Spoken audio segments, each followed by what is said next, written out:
Welcome, Nate. I am so honored to have you here. Shilpa, thank you so much for having me. I'm honored to be here as well. And hello to everyone who's watching or listening right now. One of the things we were discussing just before we hit record was something that I feel like a lot of people are ready to listen to in terms of transcending beyond the conscious mind.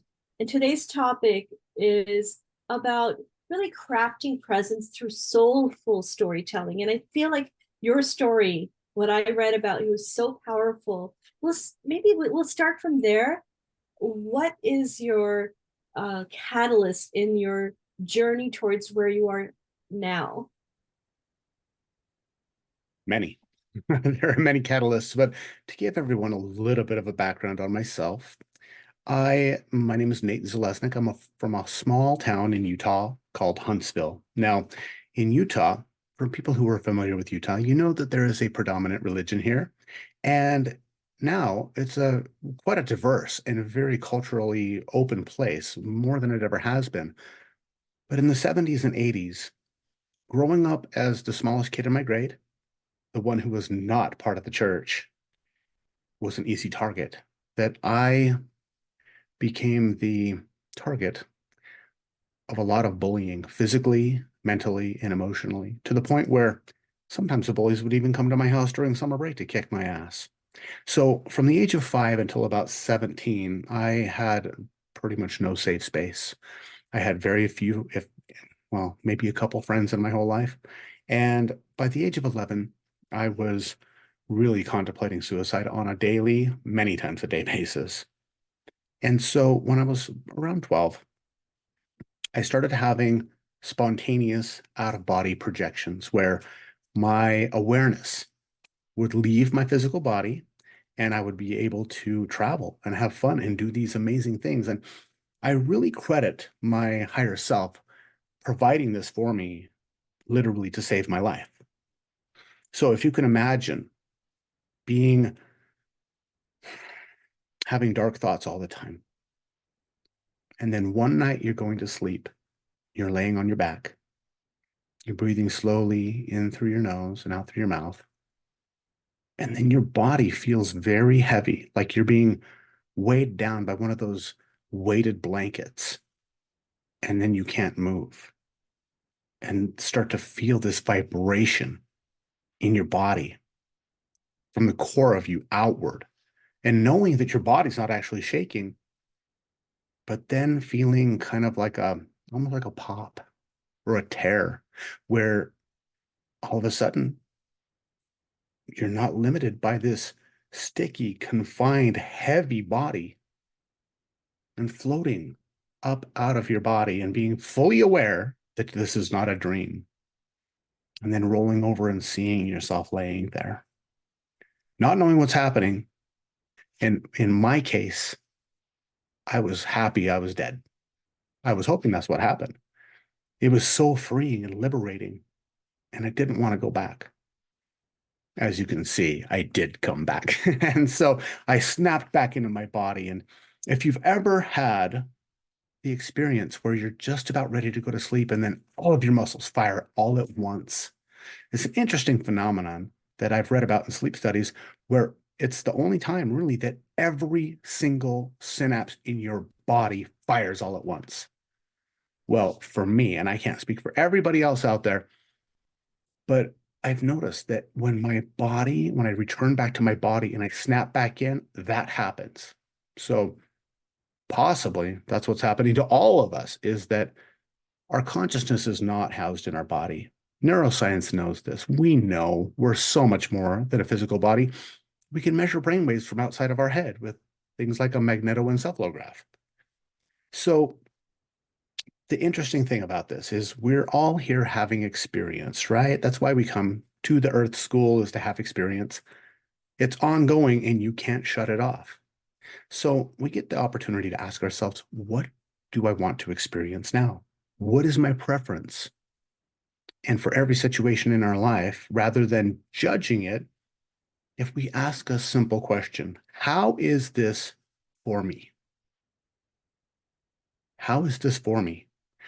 Now, as far as presence is concerned, these things are very relevant because, as we had talked about a little bit before the show started, Shilpa, an out-of-body experience may seem very woo-woo and very out there for a lot of people. And yet,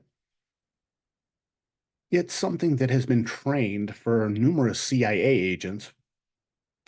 It's something that our government has subsidized in order for them to spy on the Soviet Union to find out where nuclear missiles were during the Cold War.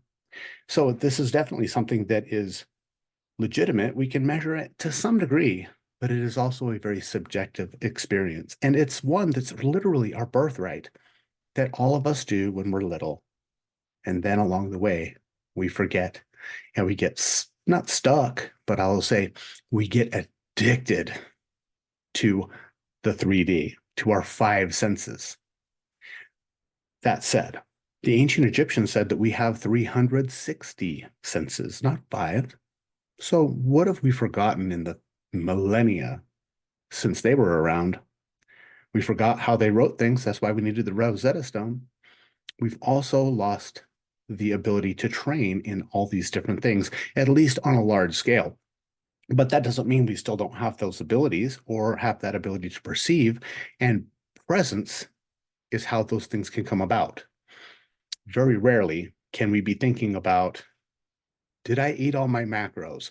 Did I leave the oven on? I wonder what my kid's teacher's going to say, and be totally having an out-of-body experience, as Thich Nhat Hanh had said, which is thinking about something that's not right here, right now, future or past.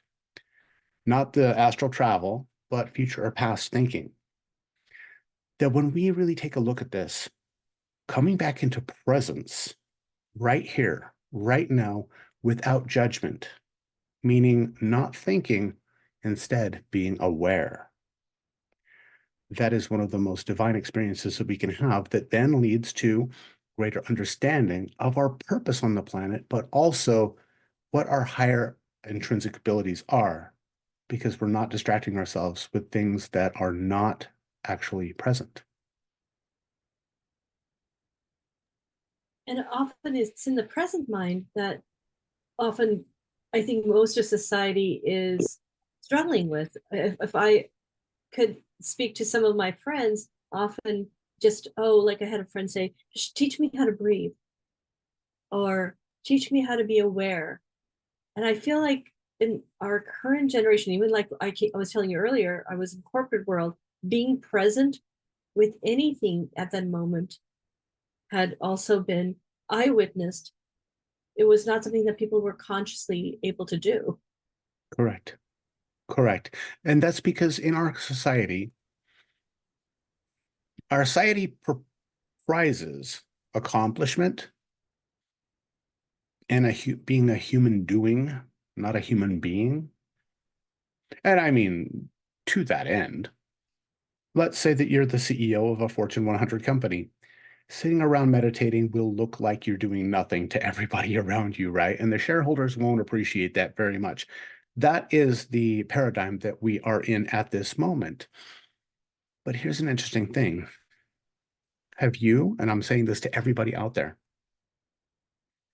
have you ever taken your work home with you and your stress home with you, where you're no longer in that chaotic situation, you don't have those deadlines, and yet you just go over the stuff in your mind over and over to the point where you find yourself with your shoulders raised, your back and your neck are tensed, and then you go, oh, and you take a breath and you actually relax a little bit? We all have. We all do that. And even the Dalai Lama or Paramahansa Yogananda, like, is over your right shoulder. No one attains presence at all times. It's something that we do as an ongoing thing every single day. And the easiest way to do that, like you said, people asking you how to breathe, is to remember to breathe. That said, we humans are the worst breathers in the animal kingdom. We're the only animal that doesn't have an intrinsic natural way of breathing for our health. And in fact, research has shown that over 200 different health conditions have been linked directly to improper breathing. The biggest culprit is mouth breathing. So the term mouth breather, yeah, it's a derogatory term, but it's also one of the most harmful things that you can do for your respiration. Mouths were meant for eating. Noses, those are meant for breathing. So breathing out your mouth is no problem. But when we breathe in through our nose, we're stimulating a cascade of hormones and chemicals in our body by stimulating the pituitary gland and the pineal gland. We're cooling the air or warming it up, depending on what the environment is like. The hairs filter out the dust, and I know it's gross, but we produce like a quart of mucus every single day, and that helps to transport pathogens and things that are not healthy for us into our digestive system. But if we're breathing in through our mouth all the time, it's just going straight in. So breathing properly can help us in our health. And the healthier we are, the easier it is to bring ourselves back to presence. There are many receptors in the body, but the one that trumps them all are called the nociceptors, also known as pain receptors. And I think we can all agree that it's very hard to be. When you just stubbed your toe, that's not the time for you to be one with the universe. That's the time for a lot of us to dig out our dictionary of profanity and figure out what we're going to say now. And that's a knee-jerk reaction. It's actually been shown to reduce pain. Swearing actually reduces pain. It's pretty interesting science on that. That's not an excuse, kids. That's not an excuse. So the thing that is very interesting about breath, though, is it's the only autonomic nervous system function that we can control. Now, there have been yogis and different masters of different traditions who could lower their heart rate almost to the point of death. They can control their digestion. They can do these things, but even babies born underwater know how to hold their breath from minute number one. It's something that's inside of us, and it's something that we can do at any given time. And we have between 25 and 29,000 times every single day to practice it. And yet, it's one of the things that we focus on the very least. And it's, if you're going to bring yourself into presence, and this is an important thing, remember, slowly breathe in through your nose, out through your mouth. And if you just ask yourself 2 questions, the first one is, what time is it? I'm not talking about the hands on the clock, because the answer is always now. The second question is, where am I? And the answer, no matter where you are on the globe, the answer is always here. So a nice deep breath in, asking, what time is it? Right now. Where am I as you exhale? Here. Just by doing that, we can help eliminate a lot of the stress and a lot of the unnecessary release of cortisol and other stress hormones into our body simply by being aware of our present situation right here, right now. And it's very hard to be afraid and in an adrenalized situation, a state, if you're totally present. Now, if you're skydiving, like I love to skydive, yeah, I do that on purpose. But I'm also extremely present. If you're getting chased by a grizzly bear, okay, you're extremely present. Those are situations where it's totally justified to be in a fight or flight situation. But if you're just sitting there in your car and someone happens to cut you off a little bit, or maybe you're going too slow in the left-hand lane and you feel your blood pressure rising, what time is it? Where am I? And you'll feel your whole body relax and settle.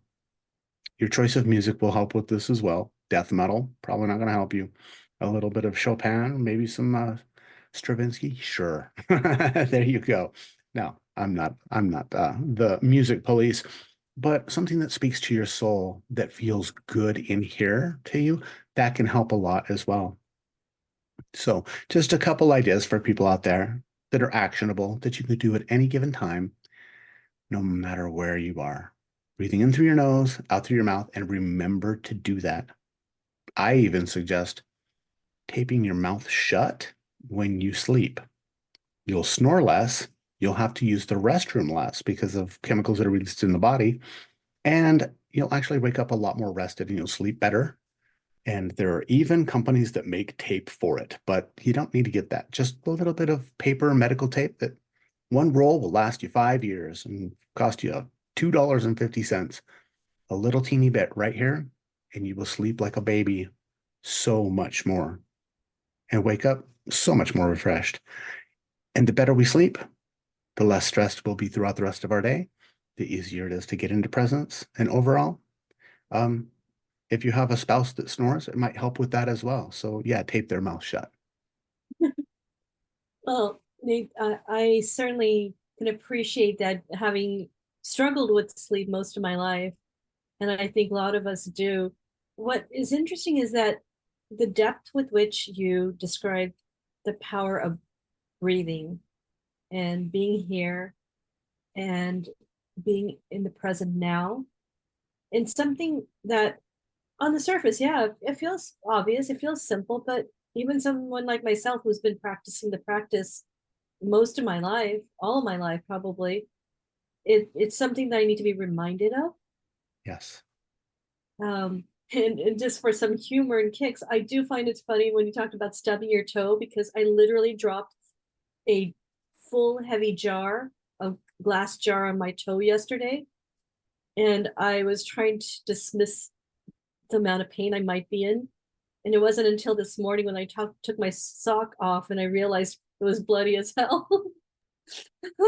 Yep. So Yes.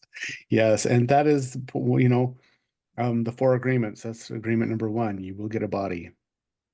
yeah, And it's subject to those things. Yeah. yeah. And that's okay. I'm glad you're okay. Thank you.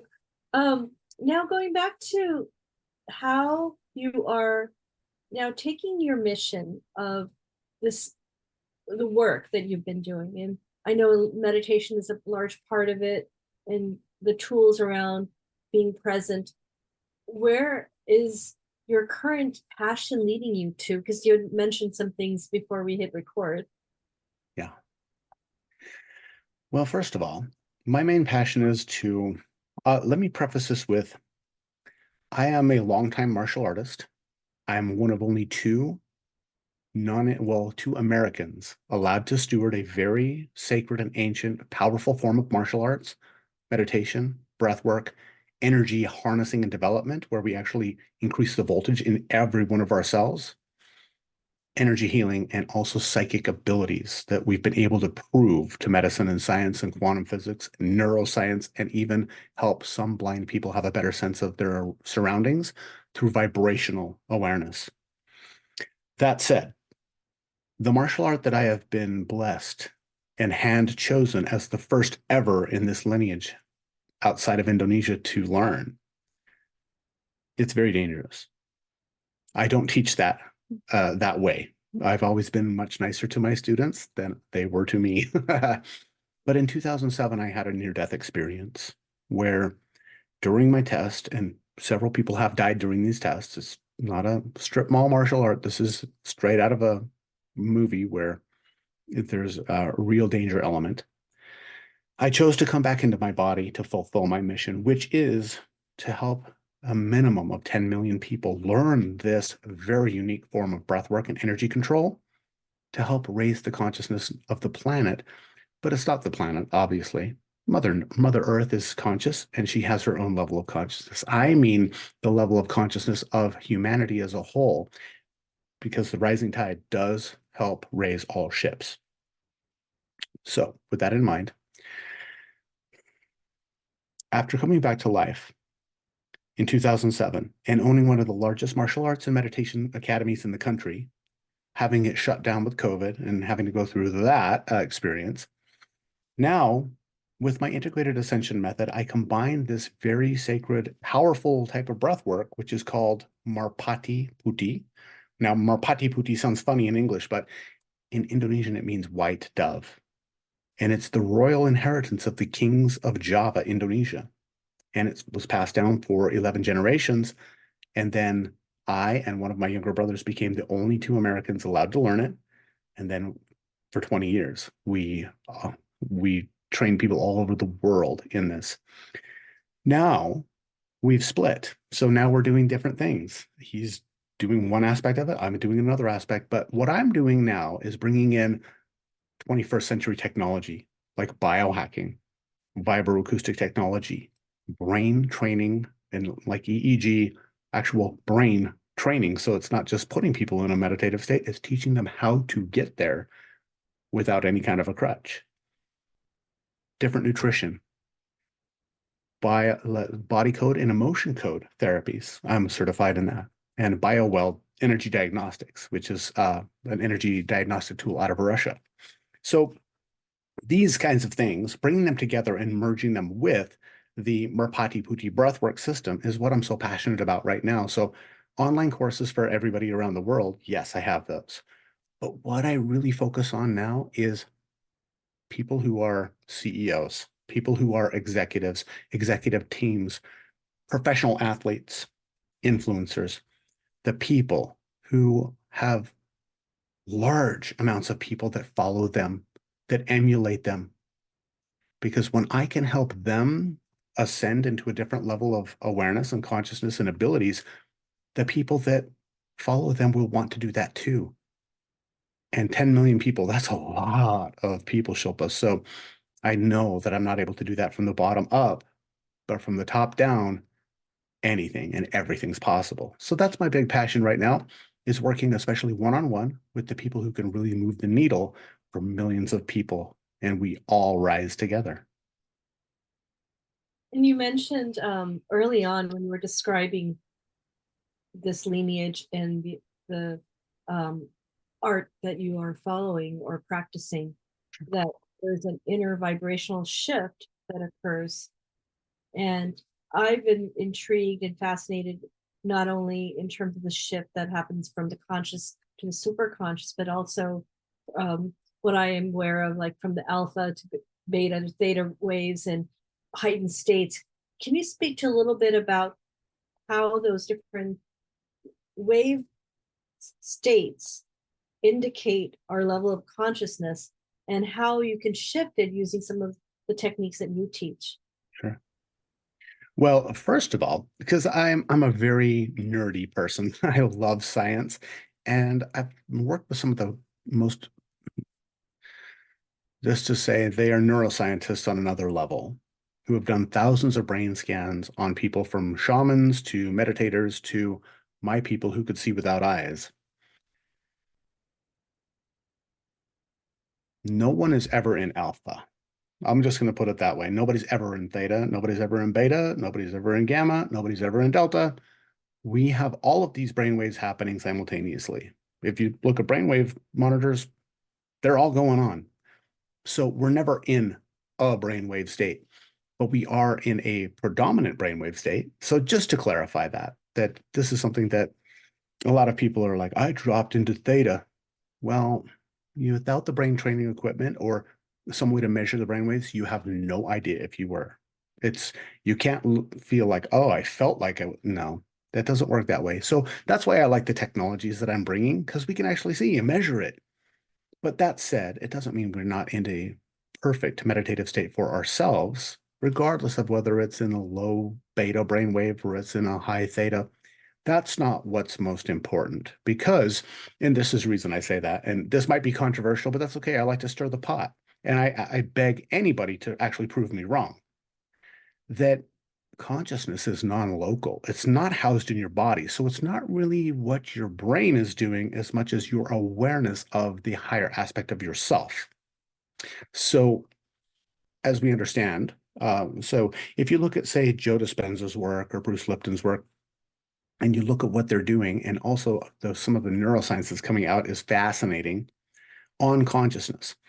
We can measure brain waves from outside the head. Well, if they were all inside the head, well, how could we measure it from 5 feet out? And the reason I say that is because, and I know I'm going down a little bit of a rabbit hole here, but I want to help people have a better understanding that because you're in a certain brainwave state does not mean you can do anything that is not attainable with another one necessarily. The brainwave states do correspond to different brain chemicals being released, but it's not like, oh, well, I have to be in a theta brainwave state to see without my eyes, or I need to be in a low alpha state in order to have out-of-body experiences, or I need to be in a delta state in order to have muscular repair going on. It's not actually that way. So we don't actually understand. The brain is still such a mystery to science and to all of us, actually. So this is what I would say to everybody out there. Do it based upon how you feel, not contemplating, oh, am I in the right brainwave state to do this? That's inconsequential because when it comes down to consciousness, it's not even in your body. And we know this. It's not in your body. Your consciousness is everywhere. It's a quantum phenomenon. So that's how we can remote view. And the CIA spies can see what's going on in Mother Russia and see where their nuclear missiles were. That's how people are able to do quantum healing from thousands of miles away instantly. And that's something that's getting more and more traction and more proof because it's not always about what state you're in this physical thing. It's about the state you're in here. It does have to do with that, sure, but in here and everywhere. And that's what I love to help people do is go beyond their physical limitations that society, their religions, their family, their friends, themselves and their own observations have convinced them that that's all they can do and all they can be and are. And helping people have oh my God moments. That's one of the most amazing things for me in my practice for 24 years now is seeing the whites of people's eyes when they start to experience more of their higher nature. And it's not about what you can do. It's about what you're being. And when people step into that, that is a bell that I love to see people ring for themselves because they can never go back.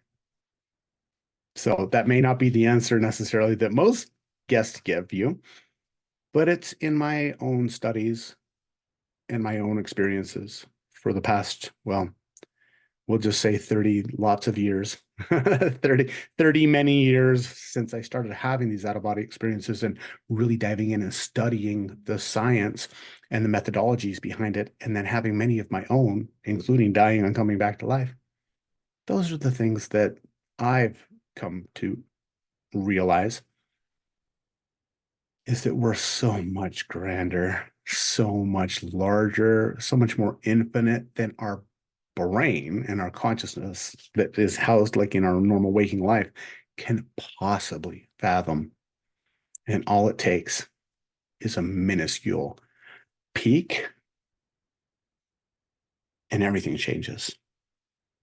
Fascinating that you brought up three concepts. One is actually, I'm so glad you clarified because I've been hearing from a lot of experts in this mindfulness and the space, especially like a few from Mind Valley and others.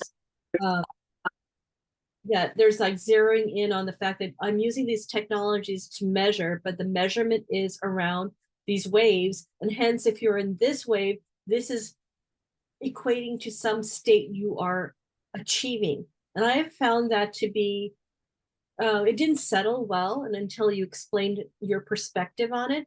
Because in my perspective, when you mentioned um, being present just a moment ago, you said something to the effect, and now I'm paraphrasing, but that how you are feeling is an indicator.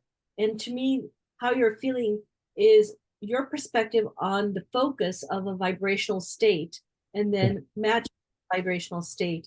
So having said that, there's a huge amount of clarification that I truly appreciate.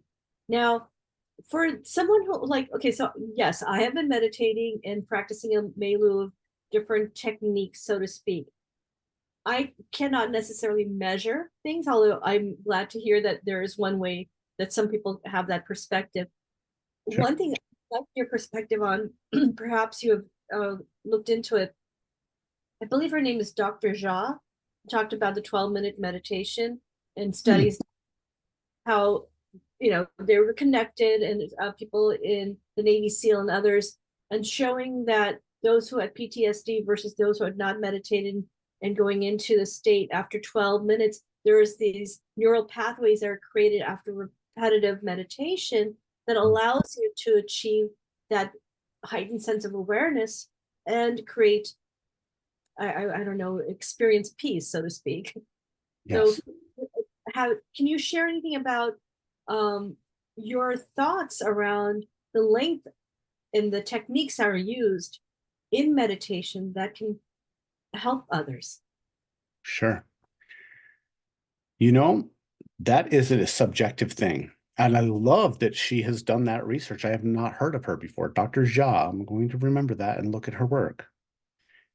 So, to that end, I've worked with many people with PTSD, whether they're rape survivors, soldiers, people who were abused as a child, or domestic violence issues. And meditation is one of the most valuable and important things that they can do. That said, some people, as soon as they close their eyes, they go into an anxiety panic reaction. So sometimes open eye meditation is valuable. Sometimes closed eye meditation is valuable. But one thing about the integrated ascension method that I found really unique, because I'd already been meditating for a very long time with numerous techniques, whether it's binaural beats or with mindfulness or transcendental meditation, before I ever came across Merpati Putti. But one thing I loved is that it is a meditation technique that helps almost anybody, even if they have ADHD, meditate and get into a brainwave state of heart-brain coherence very quickly by synchronizing the hemispheres of our brain, linking up our heartbeat with our breathing and our brain all at one time in a very simple way. So that is something that helps a lot of people who have been able to, who have been longtime meditators. They love it. And the people who have struggled to learn how to meditate because the monkey mind chatters or they are having that PTSD reaction, they love it because it's something that they can latch onto and really get there. And we've been able to use like the heart math monitors to find out where your HRV, heart rate variability is. And also with, say, the Sensei headset, which is a 5-in-1 brain training EEG headset that I use with my elite clients and my athletes. But then also through quantitative EEG, those are the ones with the cap on and they have all the goop. We've actually had that with one of the best neuroscientists in the country, or if not the world. And to be able to use these things to really kind of quantify where we're at, but it's also important not to get stuck on the result of, oh, I felt good when I was in this brainwave state and I won't feel good unless I'm in this brainwave state. That working with people with PTSD, that's on a subconscious level where if it was just conscious and they could just say, oh, well, that's not happening to me right now, so I guess I'm okay. And it's not what happened.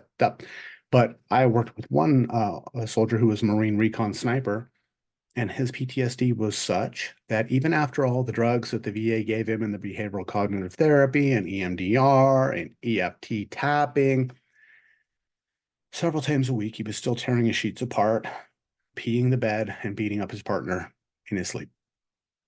And I had a chance to work with him with the body code, which one of the modalities that I work with. And it took about 3 sessions, 3 hours, 3 half-hour sessions, and he never had a nightmare again. Along with, he was also one of my students in the Merpati Putti system. So coupling that meditation with the body code and emotion code healing modality was magic for him. And so that is something that I would highly recommend for everybody out there. If you are having PTSD in your life, find somebody who does the emotion code, somebody near you. There should be a good practitioner somewhere close to you. And if you live in Siberia, probably not. But if you live in a metro area or could drive a little while, there are a lot of good practitioners out there. And it made a huge difference for me, made a big difference for a lot of other people. And I also do remote sessions as well. So you could go through my website and actually book a session with me as well if you'd like. That said, meditation is going to be unique for every single person. And the thing is, there are some commonalities. Some people may love transcendental meditation. Other people might like Tumo breathing and meditation from Tibet. Other people might do the Wim Hof breathing, and that gets them because it's very active and embodied, and they can breathe. And they can get into a deeper meditative state that way because they're not worried about breathing. Their body has so much oxygen, actually probably too much oxygen sometimes, but it puts them in a nice peaceful state once they stop hyperventilating. Or they could do the Merpati Putti techniques through my site and through my trainings. But the most important thing that I think everybody who has meditated can agree upon is it works. Even if it's hard at first, do it long enough, be devoted to the practice, it works. And, honestly, Shilpa,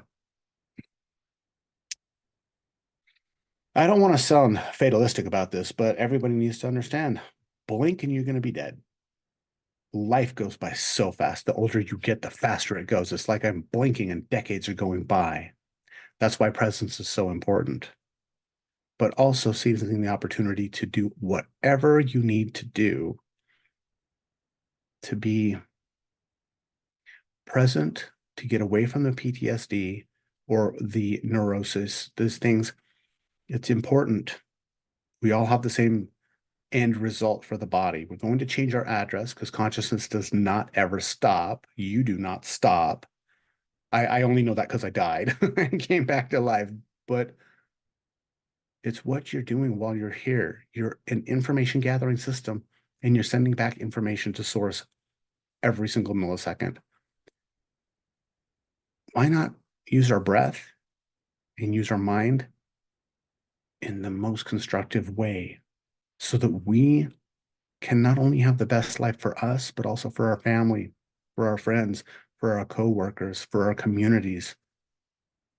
And it all starts with breath. Really, it does. I hope that makes sense. I kind of went off on a tangent, but it's really important for the people who have PTSD or who are, I'm going to say suffering, but I don't believe in suffering. That's a choice, right? Like Buddha said, pain is a part of life, suffering is a choice. Other people have been credited with that saying as well. And that really is what it boils down to. And if you're afraid to meditate, come to my website. I got you. I'll help you out in a way that won't infringe upon your beliefs. And I would recommend finding a meditation instructor in your local area and doing something about this because you have the power. You are your own medicine 100% of the time. You are never your own poison. You're always your own medicine. But a lot of the times we forget that and we wind up poisoning ourselves. Well, what you just described towards the end, it's just so profound, especially talking about how life appears to be moving at a faster rate as you get. Um,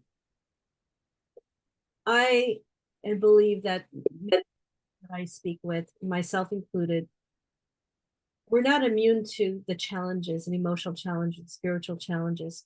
Even if I practice the practice of various types, um, Yeah. each of us have a story. Each of us had, like you were describing the bullying. I've shared some other stories with you before we hit record. The journey itself makes us at times feel like we're alone, but we're not. And I like what you said at some point. Perhaps I'm paraphrasing, but that we're so much bigger. There's so much more to us. And that while we are here, we have a powerful mission. And you are carrying out that mission. And it's such an honor that you're now sharing those tools so that others are empowered. I like to say there are many roads to Zion, but we're all going to Zion. I used to say Rome, and then a Kabbalistic master yesterday, he's like, "Why not the road to Zion?" I'm like, you know what? That makes sense. We're all going to have the same destination, if you will, on the grandest scale. We're here learning. Like I said, we're having experience. You can't shut it off, and it's ongoing. It will be. Even if you have the experience of, wow, I was so peaceful and I wasn't thinking of anything, I wasn't having experience. Yeah, you were. You were having that experience. When you have the, when you die, you continue to have experience. But while we're here, and yes, we do have a mission, and on the overarching theme of this is we're here to learn. We're here to send information back to the grander scale, grander part of us, and the all, which is beyond the fathoming of any human brain. We would just cease to be if we actually got a glimpse of how great we really are. Even in the out-of-body state, if you read the researchers who have gone so much farther even than I have ever been able to do up until now, it becomes scary. Like they feel like their body is going to vaporize if they actually go any further into this understanding of the all. And that's okay. We're not supposed to right now. We're not supposed to right now. We're supposed to have our experiences, but also learn and grow from those things. And going back to presence, that's the way that we can learn and grow. There's an old adage that I heard a lot as a child that you can't listen and talk at the same time. And that's why you have two ears and one mouth, so you can listen twice as much as you speak. It took a while for that one to sink in until I was like 45. But, this is true that a Catholic priest who was one of my students, he had a great saying that meditation and prayer are not the same thing. Prayer is asking God for something, and meditation is listening for the answer. But you can't listen for the answer if you're always just interrupting him. That's how he put it. I don't subscribe to the creator of the entire universe as being a man or a woman. It's something, once again, beyond fathoming. But if that helps for people to have faith in something greater than themselves, go for it. Great. And when it all comes down to it, my experience has led me to understand that we are all infinite, unlimited, eternal being. We are the infinite, unlimited, eternal being. We're just different parts of it having experience here. But when we look at things from the great scale, the big scale, the 50 trillion light year scale, not the 30,000 foot view, we have the opportunity to be amazing creators, and we attract what we vibrate with and what we are attracting through our thoughts and our emotions and our vibrations and our feelings. And meditation is one of the most effective ways to help us get control of that instead of having the biological system and the conscious mind that has been trained by our society to think a certain way and get out of our head and into our heart. But even more than that, getting into our all, because we're far more than just our body and our heart and our chakras. Those are great information systems that we need right now in order to have this experience, but they're not us. Oh, Nate, on that note, I sincerely could talk to you for another hour because we could go into all the neuroplasticity and just the different methods by which one can even connect beyond the breath, beyond the meditation, and still remain present in life. But thank you. Thank you. I am so sincere in sharing that this was something I truly enjoyed. And I hope we can have a deeper discussion in a future episode. I would love that. That would be delightful. Yes. Thank you, Nate. Well, all of your information, including your offerings and any details, will be in the show notes. And we will connect again. Thank you and have a wonderful day. Thank you so much. And to everybody out there, I wish you a wonderful now. Not just a great day, a great now, because that's all that actually exists anyway.